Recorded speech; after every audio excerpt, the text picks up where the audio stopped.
normally we've always had photographers as closing keynotes, and yesterday we've had Trevor as our closing keynote. But a few months ago, while, I don't know, browsing online, I came across a video, somebody had shared, and Mordecai, who's our speaker, he was talking about his new book, and it really challenged every view of conservation that I had, and questioned my own perspectives about conservation. And not only was hooked by the video, I shared it with all my friends and a whole bunch of people, and we really felt that I think both Africa and India as countries, we share a lot of common histories together. I think our models of conservation are probably much closer than the Western models of conservation. But that said, we have our own challenges in conservation. So to introduce the next speaker, Mordecai, can I have you on stage? Thank you very much, Kalyan, and it's a new experience for me as well, because I'm more accustomed to speaking to audiences of students, audiences of scientists. Yeah, I guess people who are a lot more like me than the crowd we have here. So, as I said, there's new perspectives I've gained. It's been a huge privilege, I must say, to be amongst photographers and to have seen your images and to have had the thoughts. Informing you that having come all the way from Kenya, I'm going to start by showing you something really stupid. So my apologies, but it's what's become accepted in the world today. And I'd like to just share with you this brief video from Sky News.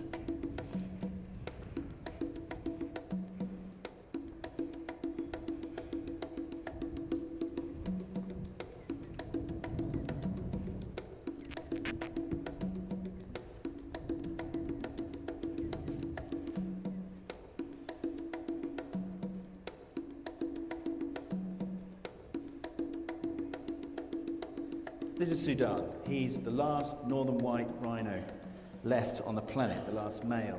Now, the future for his species is pretty dim, but he's at the center of a conservation effort right across northern Kenya that is absolutely central to the future of this country, and therefore, in a way, central to the security policy of many nations in the West. To the north of here, we have South Sudan, Ethiopia, both areas of some conflict, of course, total conflict going on in Somalia, and famine across the region. All of these are highly destabilizing factors, and Kenya is the one stable nation at the center of this vortex. And the future of this region here, northern Kenya, Laikipia, has been in doubt for the last few months, indeed the last year or so, because of illegal land invasions that have threatened the economic and conservation future of a region that generates, just from this location alone, $2 million for the Kenyan exchequer. Thank you.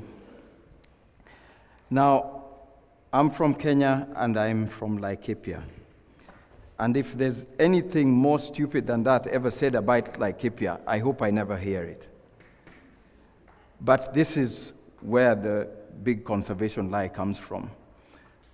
The diminution of Africa, Africa's people, Africa's aspirations, Africa's security, survival of nations, scrunched down into one miserable rhino, last left of its species. Those of you who have, most of you here have knowledge of biology and ecology. You know no species has ever survived from a single individual or two individuals. The Ali effect. So that species is gone. So I don't know what that means about the future of Africa, being that we all depend on that one rhino that generates $2 whole million for Kenya's economy and runs Africa's security policy. That one rhino. Nonsense about Africa is a dime a dozen. And this is what sort of demands that we all give our perspectives about Africa and wildlife, etc., and our natural resource rights a different thought. So as Kalyan indicated earlier, I'm here to talk about this book, The Big Conservation Lie. A question I've often been asked is, how did you come up with this book? How did this happen? It came up quite sort of spontaneously or organically, depending how you look at it. So it was published early this year. It's co-authored by a good friend of mine, John Mbaria. So I'll just want to sort of, without telling you everything that's in the book, I'd like to tell you sort of some of the thinking that came into the authoring of this book, the thinking behind it, the arguments that have come up since we published it, and that still go on as a continuous discourse. This book was never meant to be a prescriptive menu of how anyone should think or regard conservation or any of these issues. It's probably the closest thing to that is that it's a method of thinking. It proposes a method of thinking about conservation, but based on the experiences of myself and my co-author Mbaria in our experience in Kenya. So that's sort of what the cover looks like. So how did the Big Conservation Lie happen? I worked for a non-governmental organization called Laikipia Wildlife Forum based in Laikipia. And Mbaria had authored an article in a newspaper about a project the organization had done to put a fence across Laikipia to separate elephant range areas from farmlands. And he referred to that fence in the article as the fence to separate the haves and the have-nots. So I was confronted with this article when I first joined that office, and they told me that you have to have a rebuttal to this. I wasn't familiar with the fence then. I was very new in office, so I went and drove down there, looked at the fence, looked at one side, looked at the other, and yes, it was a fence that separated the haves from the have-nots. It wasn't built with that in mind, as far as I know, but that was the case.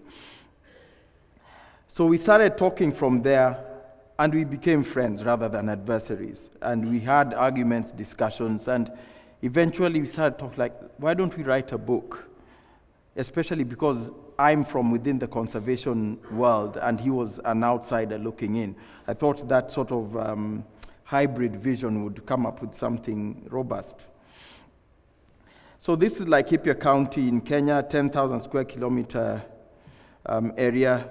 What you see as the gray areas roughly is the farmlands. What you see as the white area is roughly the rangelands, the elephant habitat where all the wildlife is. The green are the forests. So that was the fence.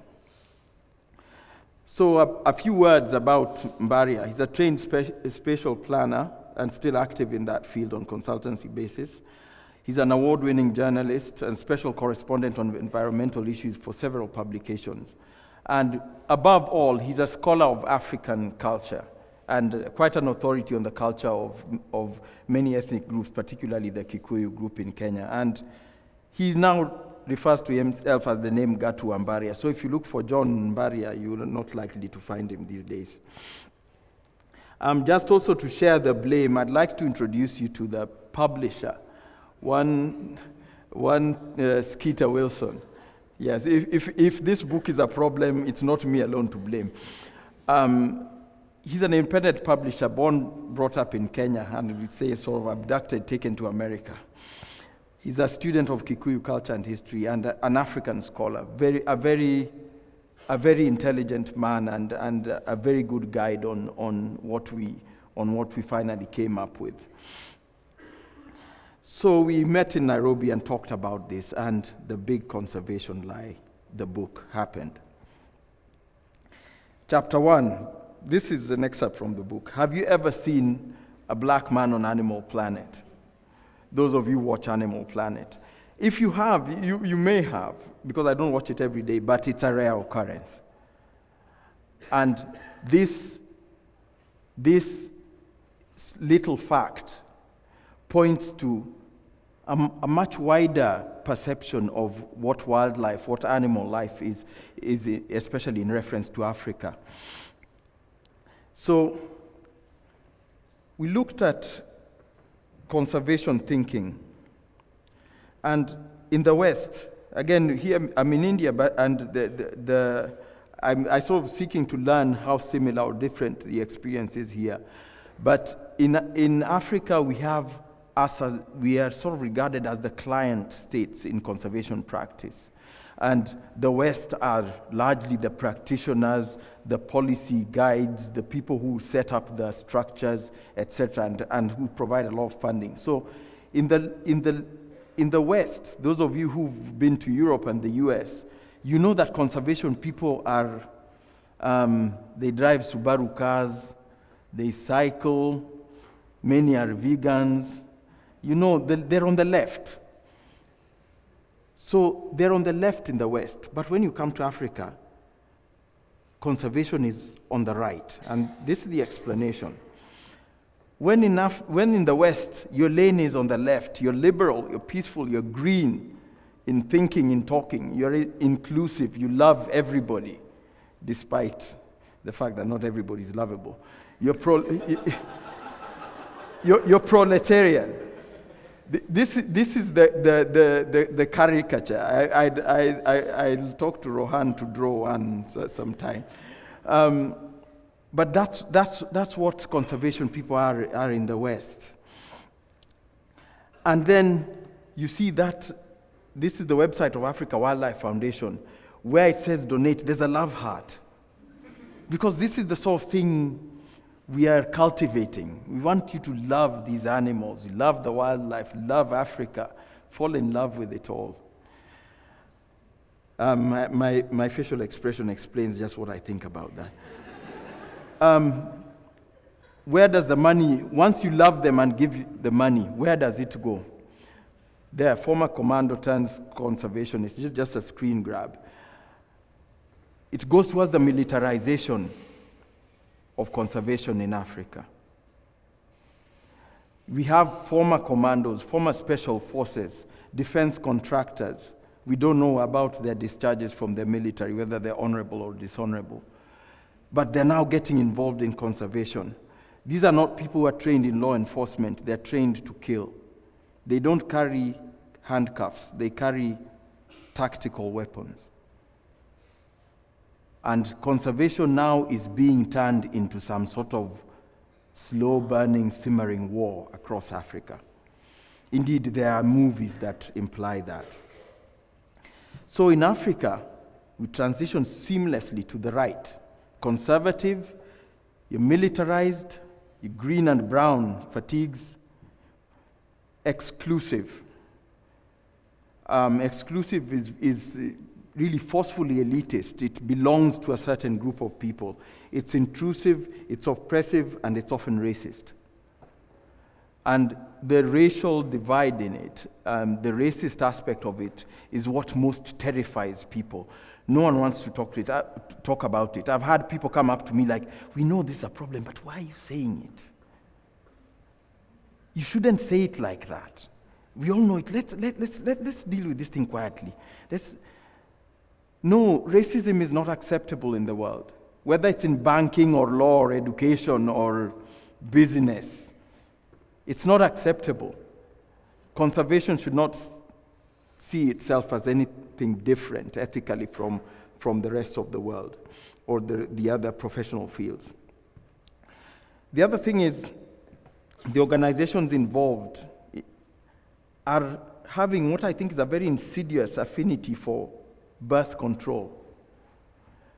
Africa, as far as, and I stand to be corrected if someone has seen anything different, is the only place where conservation organizations openly dabble in birth control as one of their tools. Birth control is important to different countries for different reasons, but it's handled by the Ministry of Health or Ministry of Social Services, and those are the ministries of human services. It is not handled as part of a conservation agenda, except in Africa, except when the people being talked about are black people. And I've tried reading up on this. I do not see any place where birth control is talked about in conservation circles in India. I've not seen it talked about in conservation circles like in China. But look at 2016 population estimates. China, 1.379 billion. India, 1.32 billion. These are countries. Then the continent of Africa, 1.216 billion. That's the sizes of the countries versus Africa. So why is it that population of black people is a problem? This is the racist thinking. But it's gotten so entrenched that many of the people practicing it don't even know that they're doing anything wrong. And that's where injustice becomes most dangerous. When it's so entrenched, so accepted, so well packaged that people don't realize or don't take it for what it is. This is some of the issues we address in the book through anecdotes in our experiences. Chapter 2 talks about state capture by conservation NGOs. Conservation is the only field or professional field where civil society has become a dangerous animal. Most of us, so many of us here are from civil society. And civil society has always played an important role, whether it's in healthcare, education, etc., etc. But in Africa, civil society in the conservation field has gotten to a state where they're capturing policy discussions, be it on hunting, be it on ivory trafficking, law enforcement, be it on natural resources, resource use allocation, be it on land, issues of land tenure and land ownership. This picture here, I'm illustrating that there is just to introduce you to those people there, the man on the left in the white jacket is Yevgeny Lebedev, a Russian oligarch who owns the Independent newspaper and various other high-priced assets in the UK. The gentleman next to him is Max Graham, the CEO of an organization called Space for Giants that purportedly conserves elephants in various African countries. The gentleman sitting down is His Excellency President of Kenya, Uhuru Kenyatta. The lady next to him is the Minister for Environment in Kenya, and the gentleman in the brown suit is Richard Leakey, the chairman of the board of Kenya Wildlife Service. Our president here was signing an agreement to join something called the Giants Club, created by Space for Giants. I'm not sure whether he was signing on as an individual or as signing us all in as Kenyans. But the thing is, this is the strange situation where a sitting head of state of a sovereign country is joining a club run by civil society. It doesn't fly. I'm not sure why or why this happened, or how the minister, attorney general, all the legal advice that any president has could not stop this. But the most worrying thing, and this is just a screen grab, is that Space for Giants joining the Giants Club, the benefits, the circle on the left, sorry if you can't read it, don't worry, it offers as a benefit access to heads of state, business leaders, and conservation experts. They invite natural resource corporations to join for a financial fee, not the sort of fee you or I could afford. It's not that kind of club. It's a big fee. You get access to heads of state. Natural resource corporations are mining interests, they're oil exploration interests, they're logging companies, etc. So this NGO is peddling influence with heads of state in the name of conservation. Elephants are just a tool. They're just the species. It could be mice, if mice were endangered. It could be rabbits. It could be anything else. But this is where civil society in conservation in Africa has gotten to. And secondly, they escape regulation. In Kenya, we regulated schools, lawyers, banks, alcohol, cigarettes, everything, food, dairy sector, but we don't regulate the conservation NGO sector.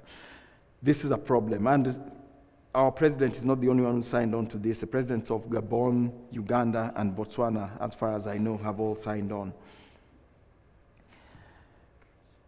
Chapter 3, do indigenous Africans know anything about conservation? The biggest NGOs operating in Africa don't think so, judging from the disdain with which they treat local communities. Trevor spoke the other day about a very old community conservation structure in the Ethiopian highlands where he was studying the Gelada monkeys. These structures existed in traditional Africa. They still exist in many rural societies. But conservation organizations come in and set about creating parallel structures, obviously backed by a lot of money, in some places actively dismantling existing structures and creating things that are A, donor funded, so they're not financially sustainable, B, sometimes go against the grain of the existing ones, so they're not socially sustainable either. And who knows what happens? We all know donor funds run out. It might be after 10 years, might be after 2 years, but they do run out.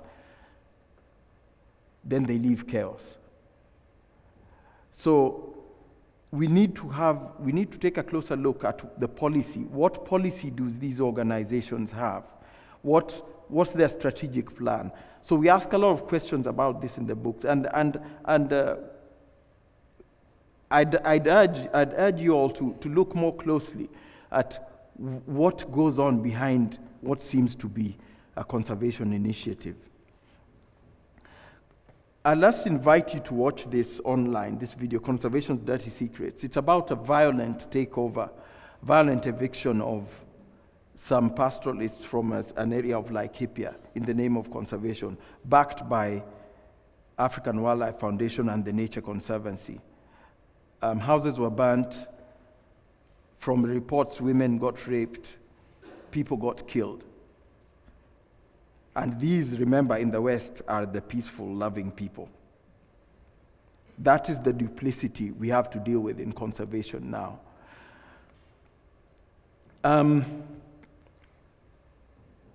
You people are photographers, and this is a photographic festival. So I have to talk a bit about the influence of imagery and media. Look at this is a photo essay. You see that photo there. Heartwarming photo essay, Kenyans protecting their wildlife. Is that really what's going on? Is that really what's going on there? That's a guy sleeping in a stable with a wild animal when he should be at home with his family. That animal is in a stable, it's protected, it's not in danger. So I think it will be fine without that guy resting his head on it. There are probably some kids at home who are missing their dad or something like that.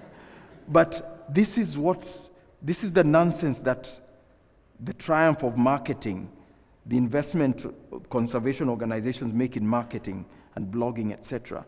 So they have these triumphs of making the absolute nonsense palatable and even acceptable in some instances. Human rights abuses against abuses complaint against WWF in Central Africa. They financed and armed forest guards who abuse human rights. We know about Kaziranga National Park here in India. There's a lot of shoot-to-kill tribe operations going on there. Whether or not the people killed are poachers, as far as I know, criminals are meant to be arrested, jailed, and prosecuted. But these are the things conservation gets away with. The role of race I talked about. If you think about conservation in Africa, the iconic species, the iconic places, almost uniformly, there is a white person associated with it. Many of you are quite knowledgeable about conservation in Africa. How many of you know a black African conservationist? No, and Mordecai Ogada doesn't count. Just think about it. Think about all of them who you know.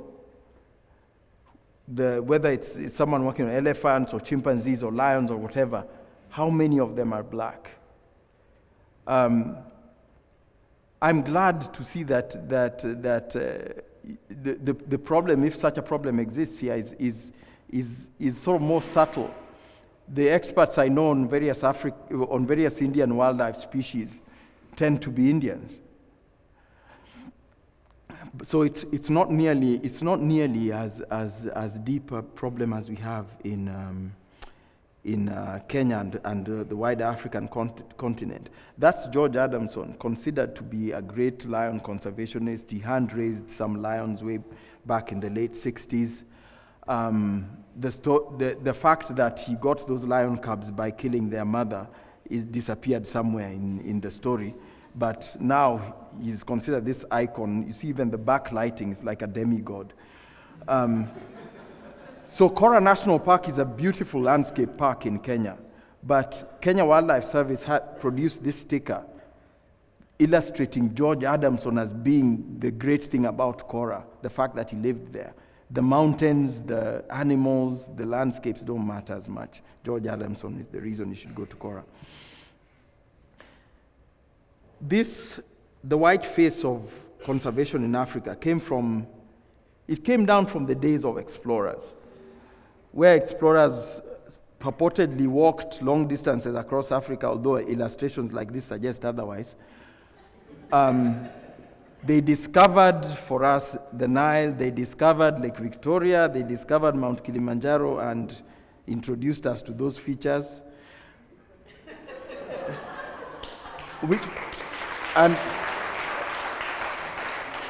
But again, as photographers and people interested in photographs, the imagery still persists. This is John Speke in Uganda, 1862. This is tourists in Uganda today. This is subservience at its most bitter. Jobs are not just to give you money. Jobs need to confer dignity. One of my students actually pointed out that those people being carried are actually wearing very high-quality hiking boots that won't touch the ground. But the tourism industry, which unfortunately has bled into conservation, promotes this kind of stuff. And we feel happy about it, which is very unfortunate. Again, the influence of white people. A lone bull elephant from Kenya is said to have braved the journey to Somalia for the first time in 20 years, in March 2016. No, that bull has been going to Somalia for many years, but that was the first time a white person observed it. I mean, why was it waiting for March 10th? Hidden lion population discovered in Ethiopia. Remember the word discovered, like Lake Victoria, etc. At least 100 lions found in Alatash National Park. A population at least 100 lions lived undiscovered. There's 80 million people in Ethiopia. One of them must have heard those lions roar, or seen its footprints, or seen the lion. But it was discovered by Hans Bauer in 2016. And this is taken from BBC News website. So it's not Hans claiming that, but it's the news media accepting that nonsense about discovery of something where people are.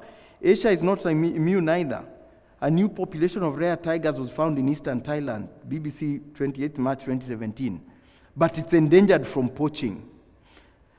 Now, you're not sure if it's monkeys poaching the tigers or is it human beings, because you need to discover it first before you poach it.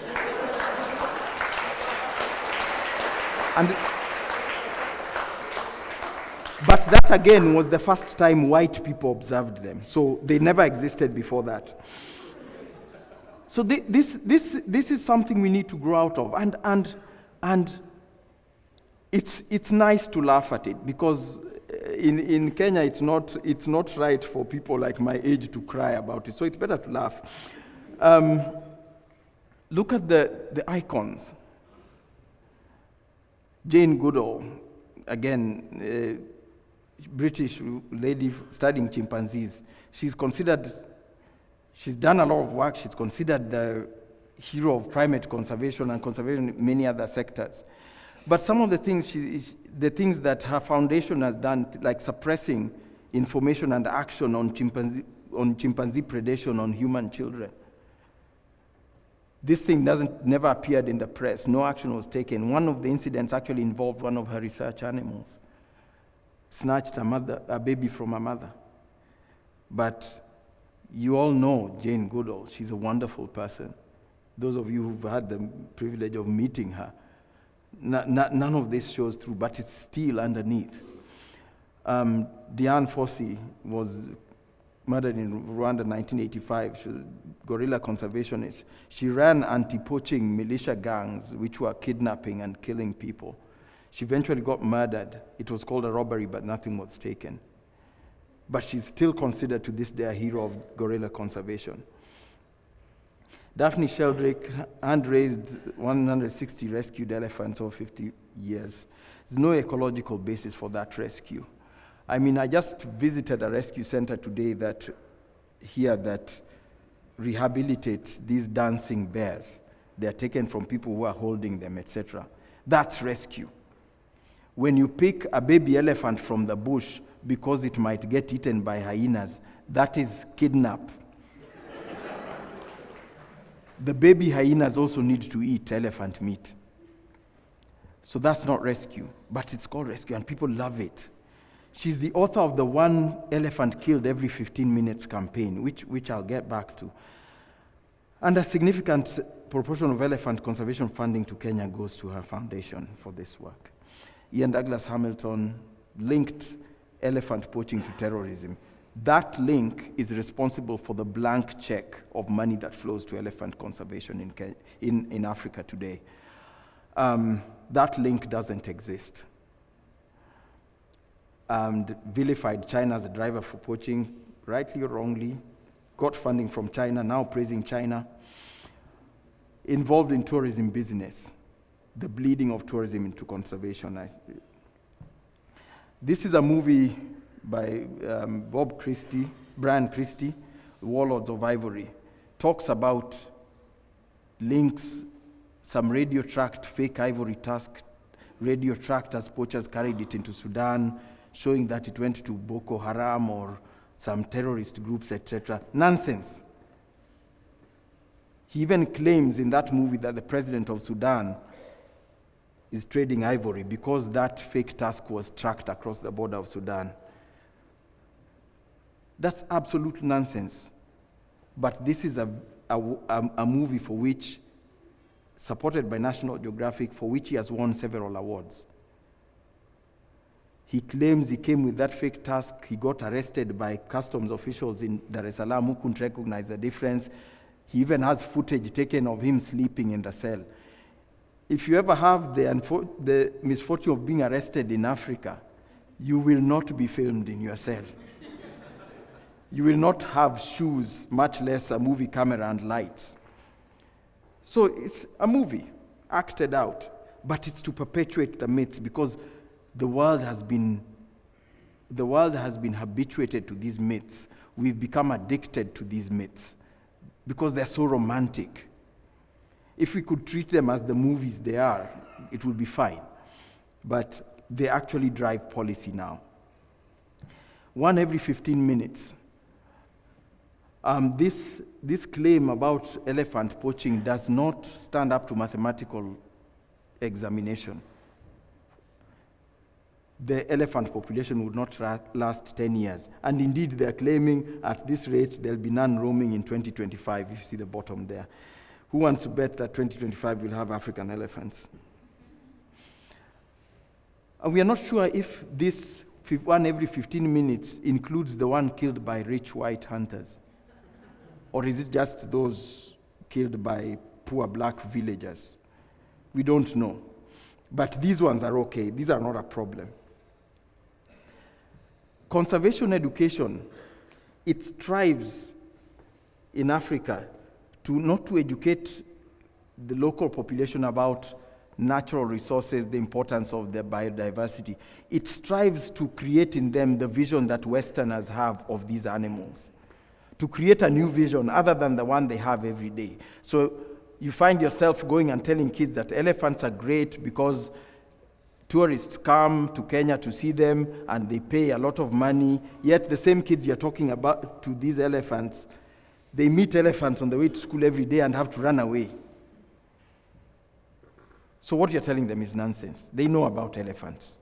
What you need to tell them is stick to the roads, don't get off the paths, keep out of the elephant's way, etc., etc. Don't tell them to love elephants. I'm not sure about India, but in Africa, we do not love wildlife.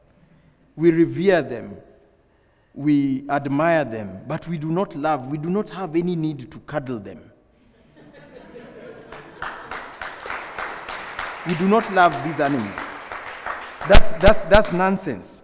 When I want to cuddle an animal, I have my cat at home, I have my dogs, but we do not love wildlife. We enjoy it, we revere it, we admire it, but there is no love about it. Chapter 6, I use a very harsh term because I'm a scientist myself. The prostitution of science. Science has become driven by not solving a problem. We do science because we want to publish a paper. We publish a paper because we want to get the next grant or we want to get a job. And then the job gives us status to apply for more grants, and then we get out there, do more research, write more papers, get more grants, etc. ad nauseum. We are not interested in solving a problem. There are even papers, and these are published papers, talking about how elephants in Kenya can recognize the difference between Maasai language and Kamba language. If that is true, it's nonsense. If it's a lie, it's even bigger nonsense. But you see, someone funded that. That's the most bizarre thing. Someone funded that, and someone published that, and someone's going to talk at a conference about that, and people are going to clap. You see how we're getting dumbed down so severely. But so when we have elephant conflict, we quickly put down an elephant, collar it, and now we want to go do radio tracking flights. We could ask the villagers where the routes are that the elephants go, and they tell us, oh, the elephants come by here. But we don't want to talk to them. We want to show that we are doing something. We want to produce pictures like this. Then we recommend fencing. Now, fencing is the most, I think, archaic or primitive conservation solution one can come up with in 2017. I mean, people came up with fencing as a solution to problems way back. When was the Great Wall of China built? Hadrian's Wall. That's when fencing was an innovation back then. It was like cutting edge. So we put up electric fences, advised by scientists, PhDs. And then an elephant comes, the tusks don't conduct electricity, so it quickly pulls up the live wire with its tusks. Once that is broken, just bashes its way through. So what do? Put down the elephant, cut off the tusks. There's all sorts of animal welfare issues over here, etc., etc. But again, it's to produce pictures. We are busy, we're doing something, we're sorting out the problem. So after we do all that, what's the elephant doing? Using his trunk. So we are busy doing nothing. We are not solving any problem. What is going on here is people gaining fame for themselves. Footage. I think you saw a TV camera there. Discovery Channel, Nat Geo Wild, that kind of thing. That's what we are doing. We're burnishing our images. But we're not solving the problem of keeping migration routes open and telling people how to mitigate conflict. These problems are complicated. It's not simplistic. So fencing is simplistic. These problems are complicated. Yes, they are. But that's why we have PhDs. You don't need a PhD to come up with a fence. And you don't need $100,000 funding from whatever to come up with a fence. Again, with conflicts with carnivores. Again, these lions straying out of Nairobi National Park because in their wisdom, Kenya government chose to build a railway through the park. And then, we start collaring them. Rather than opening up other parts of new habitat, we start collaring the lions and showing that we are doing something, yet we know what they're running away from. Again, now don't worry about the text. Science makes a breakthrough in aging African lions. This was a project funded by Safari Club International, which is a hunting group. So we're aging African lions by using their teeth. How do you do that in a live lion? So scientists are just lending their name to a paper that justifies hunting. It's another benefit of hunting. We'll get to know the age. Okay, it was 10 years old, but it's dead now. So I'm not sure what you're going to do with that knowledge and this kind of thing. But this is the thing. Scientists will do anything for the biggest, the guy who can give funds. And I always dream about making a lot of money because of this. I just want to employ some scientists to just dig a ditch and fill it up again. And I'll give you a grant. And I'll film you doing that. This is the way science is shooting itself in the foot. We are meant to be the ones solving these problems, telling people what to do, advising governments, but we've become self-seeking businessmen and women. Cecil the lion, there was an incident where a lion was illegally shot in Zimbabwe. Oxford Wild Carnivore Research Unit got $1 million in donations from outraged people after that lion was shot. So a lion gets shot in Zimbabwe, people in the US send $1 million to Oxford in the UK. Africa remains somewhere under that table. Under that table. And by the guide who led him to the lion got jailed. So everyone got their bait. Technology, it's very useful. But sadly, scientists use it as a surrogate for engaging populations. This is a cyber tracker, a device that was invented some years ago. It's about 15 years ago. And its advertisement was at World Parks Congress in South Africa, 2003. It was advertised that it's got all those little cartoons there, so you can be helped by local people without needing to talk to them or teach them how to read or explain anything to them. They just hit the cartoon when they see the tracks. That's not what technology is meant to do. Technology is probably meant to help you get close to a shy animal or uninvasively monitor an animal's movements, etc. But it's not meant to be a barrier between you and intellectually engaging the locals. By the way, the San people are probably better trackers than any device. You could ask him where the lions are and he'd tell you they're over there. Chapter 7 in the book deals with coincidences. And these are just one of the coincidences we talk about.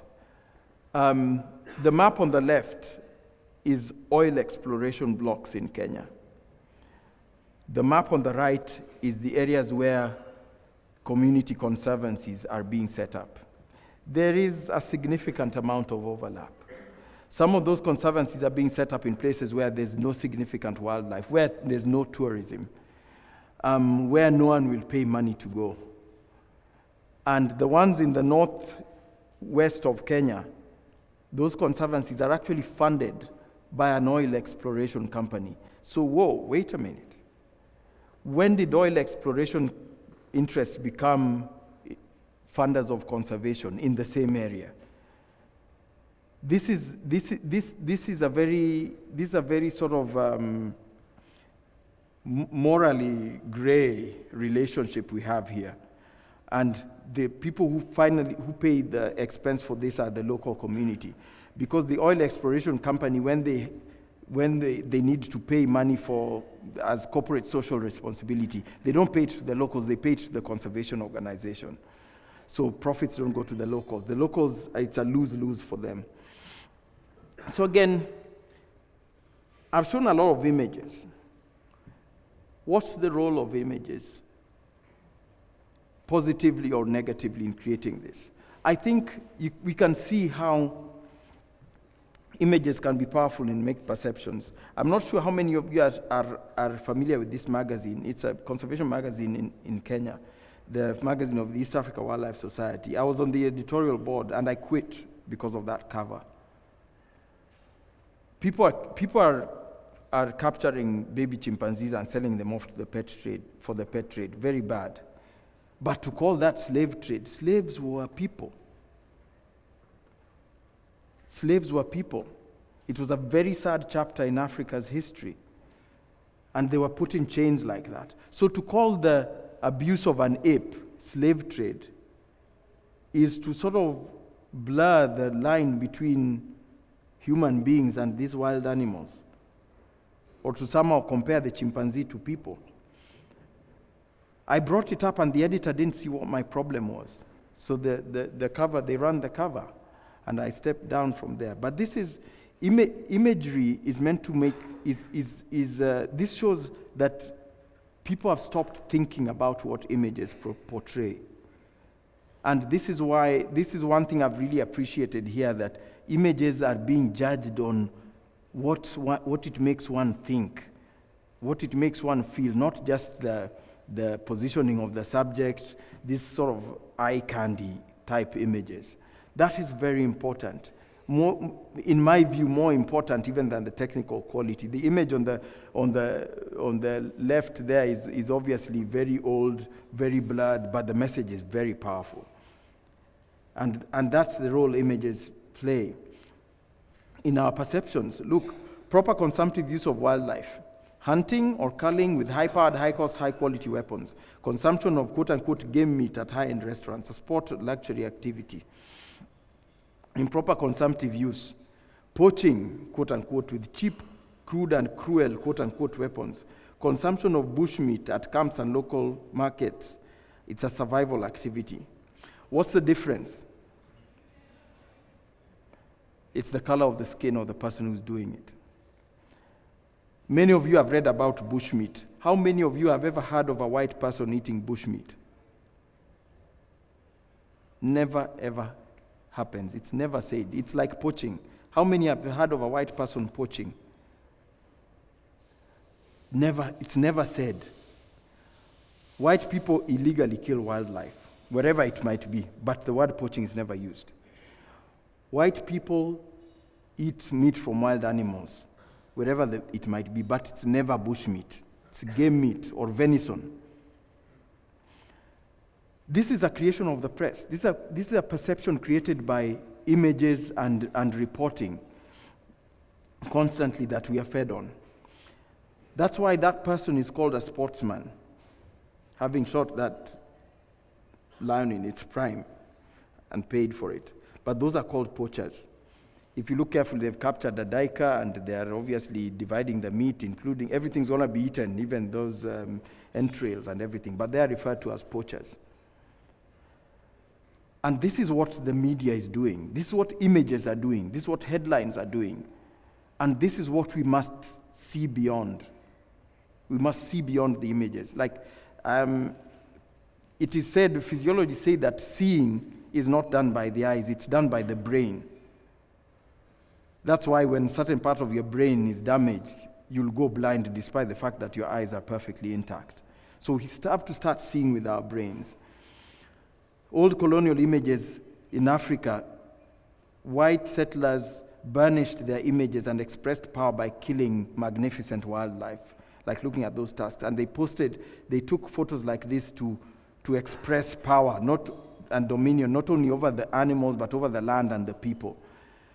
That was the late 19th century. This was last year. This crap, with my apologies, is still going on. That's Richard Leakey, and those irresponsible people holding tusks, they are members of the KWS board, and they're burnishing his image. This is nonsense in 2017. So we must see with our minds, see with our culture, and see with ethics. We must be very careful about the imagery. This is from Life magazine, 1961. Poachers in Kenya, poachers I say, being arrested with bushmeat, while at the same time the game department is confiscating their weapons, but the same game department is shooting elephants and making, these were waste paper baskets, which were a popular item back then for whatever reason. They look really nasty, but people liked elephant feet as waste paper baskets or for putting their umbrellas and stuff. This is oppression of locals by an avaricious elite.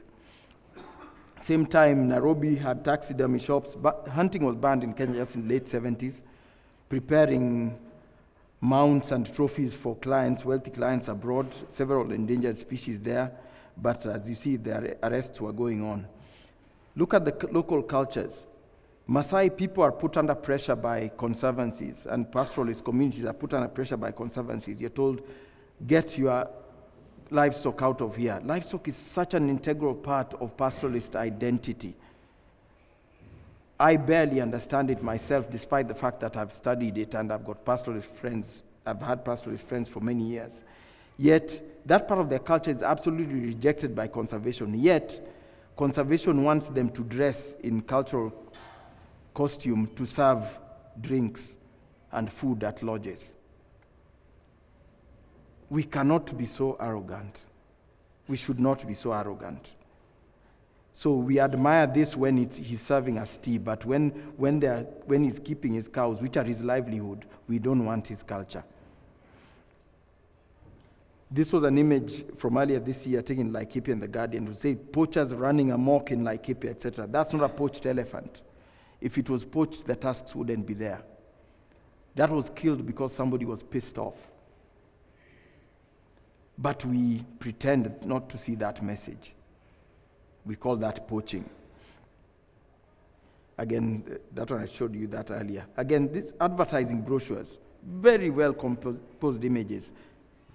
Elephant, luxury hotel with a nice pool with a view, white people. I challenge you to find any advertising brochure advertising safaris to Kenya that shows you black people as clients. I challenge you. And it is our fault as a nation for letting this happen. We sort of sat back and believed that this stuff doesn't belong to us. Advertising brochure, again, no people.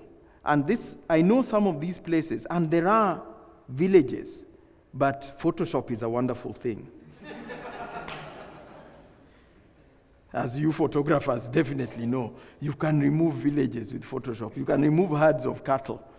So it seems like this is the old Africa landscape extending as far as the unspoiled landscape extending as far as the eye can see. Again, white people.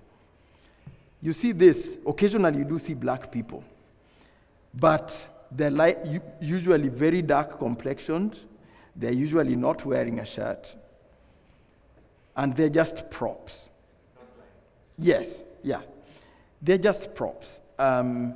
It's the image of the noble savage. That old image of the noble savage. It still sells even today. I'd like to challenge those of you who travel to Africa to take photographs.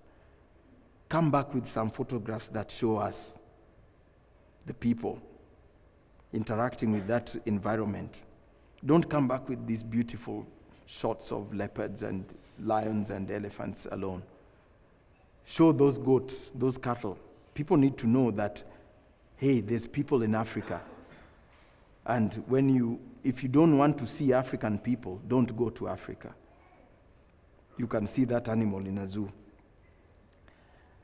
This is a photo that I want to talk about because of the reactions it elicits. Every time, and this is a very old photo, taken in 2002. Every time I've shown this, I've been told, wow, you are so lucky. Who are you working for? As in people asking, who is the lady there? No, she's the research assistant. I was the scientist.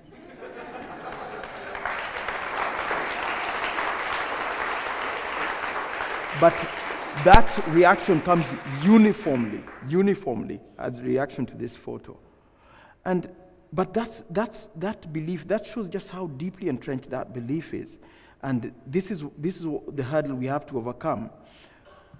When will we have portrayals of people? And okay, I don't usually use photos of children, but these are my children, so I don't care. I have the right to use them, use their images. When will we show Africa like this? A modernizing place that has wonderful wildlife, that has people, generation of youngsters who need to understand that wildlife, who appreciate that wildlife, and who want to participate in conservation. A lot of times I'm asked, why are you so angry? I'm angry because I'd like to be sure that in the future my kids, if they choose to be conservation biologists, will be judged just on their quality as conservation biologists, but not the color of their skin. But that situation does not exist today.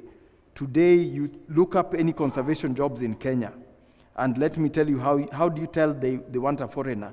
They say you need to be Swahili speaking. That's a non-issue for Kenyans. If a job in India is advertised and they say you need to be Hindi speaking, no, they don't want an Indian. They want a foreigner. And then they offer to cover your relocation expenses. I'm in Kenya. What's relocation? But if you look at those advertisements, you will see this. Or else advertise a job in Masai Mara in Kenya, write to this and this and this.co.uk. Why? You're applying in the UK, it's not likely that they want a Kenyan. This stuff still goes on, especially in the civil society world.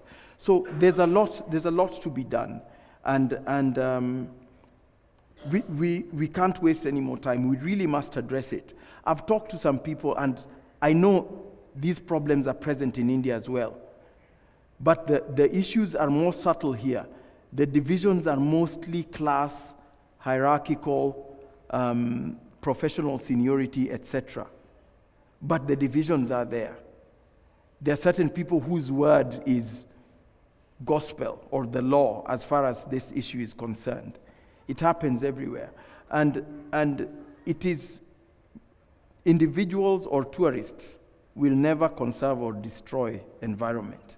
It is the wider populace who will conserve or destroy environment. So it has to be inclusive. It really has to be inclusive, or else we are very much fighting a losing battle. The role of imagery, photographers like yourselves, cannot be overstated. You're the ones who portray Africa as a place with people who interact, sometimes positively, sometimes negatively, with wildlife. The narrative in conservation in Africa right now is all African wildlife is in peril, and the problem is African people. We need to fence them away from it. We need to control their birth rate. We need to keep them away from the discussion table.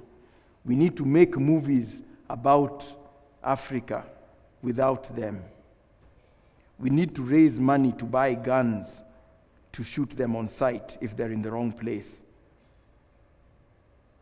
That is the narrative today, and that is what we have to change.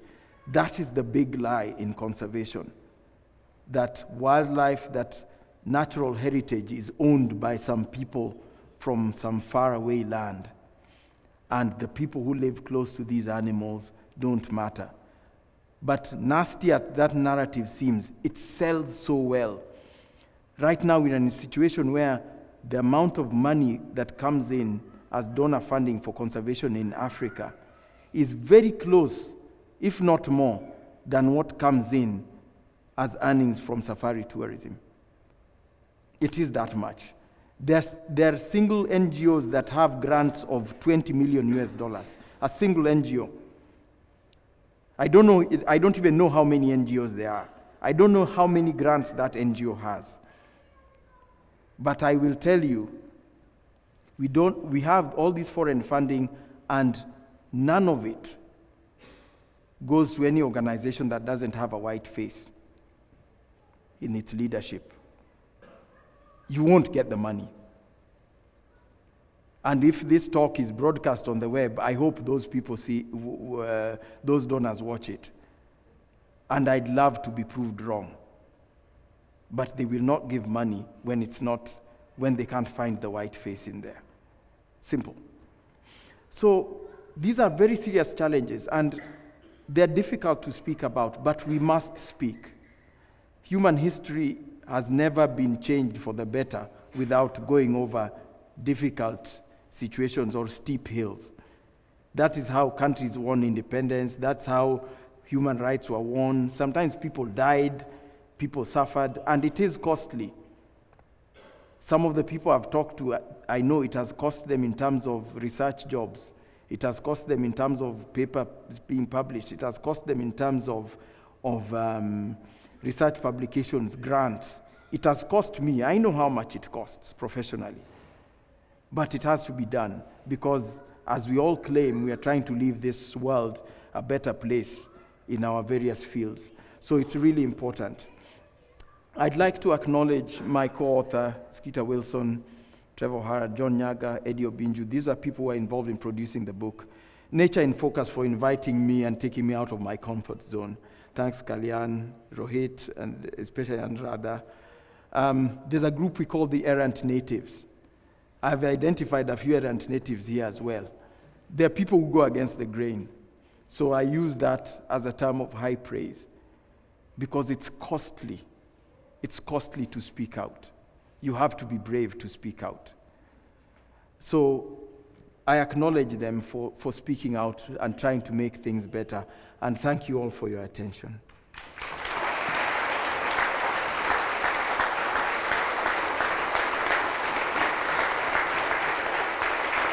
Thank you.